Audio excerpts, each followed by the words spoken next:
नमस्कार। टीडीएम सफलता चैनल में एक बार फिर आप सभी का स्वागत है। आज हम इस वीडियो के द्वारा कक्षा 8 सुरभिः तृतीयो भागः अष्टम वर्गाय संस्कृत पाठ्य पुस्तकम 8वें वर्ग के लिए संस्कृत पाठ्य पुस्तक के आप पंचमः पाठः अहम ओर्छा अस्मि, मैं ओर्छा हूँ, इस पाठ की विधा आत्मकथा। तो आत्मकथा के द्वारा हमने अहम ओर्छा अस्मि पाठ के हिंदी अनुवाद को किया। आज हम इस वीडियो के द्वारा इसके संपूर्ण अभ्यास कार्य को करते हैं। तो चलिए देखते हैं, प्रारंभ करते हैं। तो अभ्यास में देखते हैं, एक पदेन उत्तरम लिखत, एक पद में उत्तर लिखो। तो पहला प्रश्न है, ओर्छा नगरम कस्मिन मंडले अस्ति, ओर्छा नगर किस मंडल में है। तो अब आप इसका उत्तर लिखेंगे। उत्तर पहले का निवाड़ी मंडले या टीकमगढ़ मंडले। तो जिसकी किताब में निवाड़ी मंडल हो तो वह निवाड़ी मंडल में, या जिसकी पुस्तक में टीकमगढ़ दिया हो तो वह टीकमगढ़ मंडले लिख लेंगे। इसके बाद खा है, ओर्छा नगरस्य स्थापना कदा अभवत, ओर्छा नगर की स्थापना कब हुई। तो अब इसका उत्तर लिखेंगे, षोडश शताब्दी, 16वीं शताब्दी में। गा, ओर्छा नगरस्य स्थापना केन कृता, ओर्छा नगर की स्थापना केन किसके द्वारा की गई। तो आप इसका उत्तर लिखेंगे, रुद्र प्रतापेन, रुद्र प्रताप के द्वारा ओर्छा नगर की स्थापना की गई। अगला प्रश्न है, विस्पान स्थलम कुत्र वर्तते, विस्पान स्थल कहाँ है। तो आप इसके उत्तर में लिखेंगे उद्याने, यानी बगीचे में है, या राम राजा मंदिरे, राम राजा मंदिर में विस्पान स्थल है। इसके बाद इंगा में दिया है, विस्पानम कह कृतवान, विस्पान किसने किया। तो आप इसका उत्तर लिखेंगे, हरदौला, हरदौल ने विष का पान किया था। फिर ओर्छा नगरम परितः किम, ओर्छा नगर के चारों ओर क्या है। परितः चारों ओर किम क्या है, ओर्छा नगर के चारों ओर क्या है। तो आप लिखेंगे वनम, ओर्छा नगर के चारों ओर वन है। दूसरा दिया है, एक वाक्येन उत्तरम लिखत, एक वाक्य में उत्तर लिखो। का, ओर्छा नगरस्य परिक्षेत्रस्य प्रमुख नदीनाम नामानि लिखत। तो ओर्छा नगरस्य, ओर्छा नगर के परिक्षेत्रस्य, परिक्षेत्र के परिक्षेत्र में प्रमुख नदियों के नाम लिखो। तो आप इसका उत्तर लिखेंगे, दूसरे प्रश्न के उत्तर का ओर्छा नगरस्य परिक्षेत्रे धसान, जामिनी, जतारा, बेतवा नद्याः सन्ति, यानी ओर्छा नगर के परिक्षेत्र में धसान, जामिनी, जतारा, बेतवा नदियाँ हैं। इसके बाद दूसरे प्रश्न में कहा गया है कि दुर्गस्य किम वैशिष्ट्यम, दुर्ग अर्थात किले की क्या विशेषता है, किले की क्या विशेषता है। तो आप इसके उत्तर में बताएंगे, दरबार भवनम, शीश भवनम च दुर्गस्य वैशिष्ट्यम अस्ति, यानी दरबार भवन और शीश भवन किले की विशेषता है। तीसरा प्रश्न है, भवनानाम गवाक्षेषु किम विद्यते, भवनानाम भवनों की गवाक्षेषु खिड़कियों में किम विद्यते क्या है, भवनों की खिड़कियों में क्या है। तो इसका उत्तर लिखेंगे, भवनानाम गवाक्षेषु प्रस्तर पट्टिकासु सूक्ष्मम शिल्प कार्यम विद्यते। तो इसका उत्तर हो जाएगा भवनों की खिड़कियों में पत्थर की पट्टिकाओं के सूक्ष्म शिल्पकार हैं। इसके बाद अगला प्रश्न है हरदौल महाराजा किमर्थम विषपानम कृतवान। हरदौल महाराज ने किस लिए विषपान किया।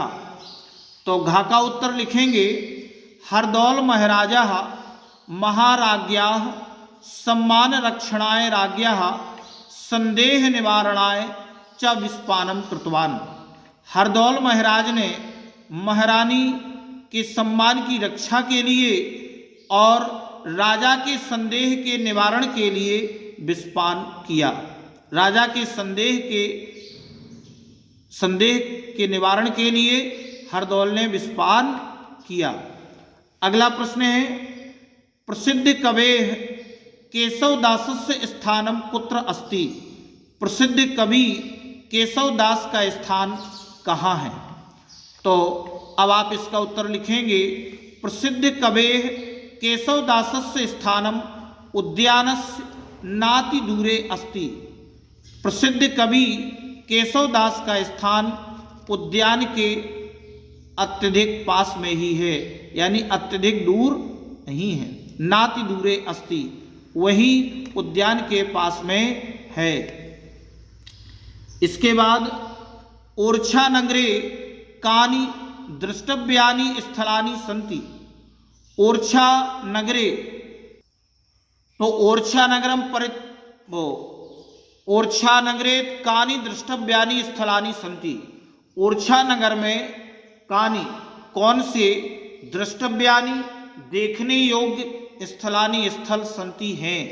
ओरछा नगर में कौन से देखने योग्य स्थल हैं। तो आप इसका उत्तर लिखेंगे ओरछा नगरे लक्ष्मी नारायण मंदिर, फूलबाग, दीवान, हरदौल भवन, सुंदर भवन, शहीद स्मारक प्रभृतीनि द्रष्टव्यानि स्थलानि सन्ति।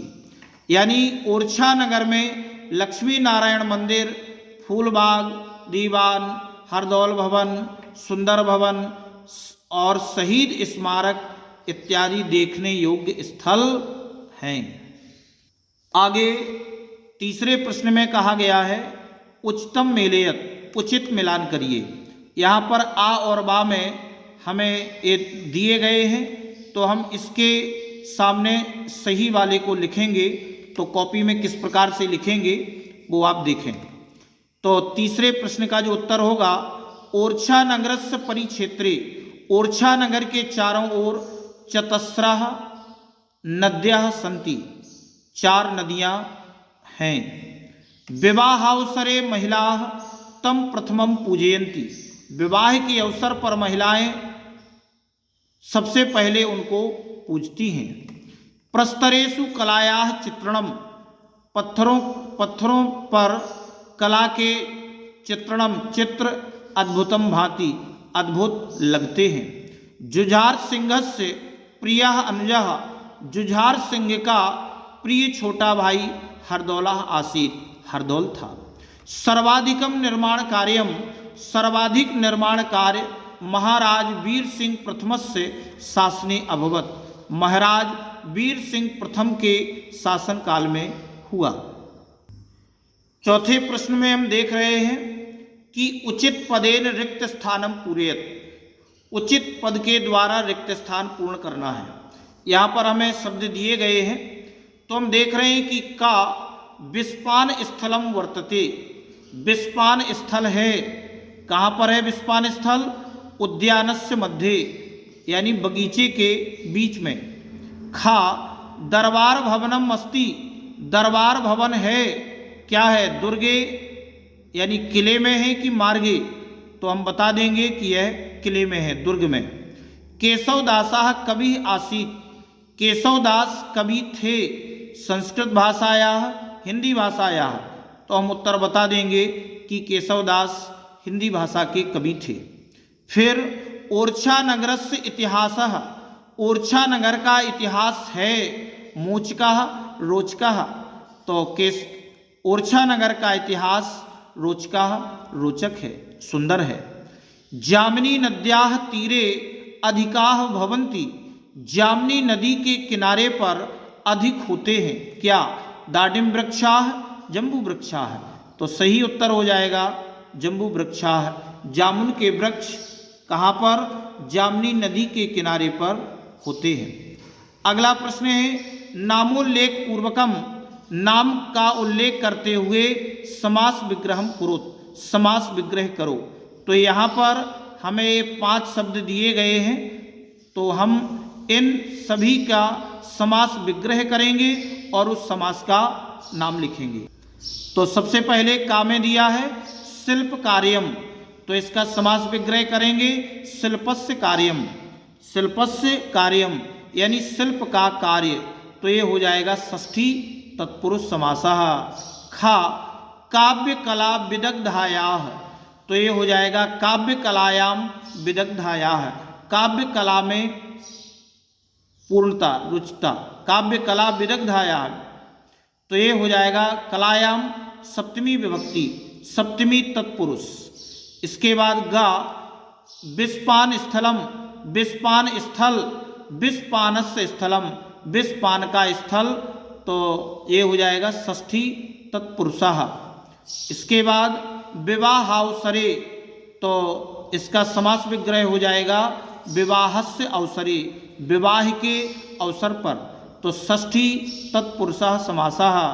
इसके बाद इंगा है चतुर्भुज मंदिरम, चतुर्भुजस्य मंदिरम, चतुर्भुज का मंदिर, ये भी हो जाएगा षष्ठी तत्पुरुष समासः।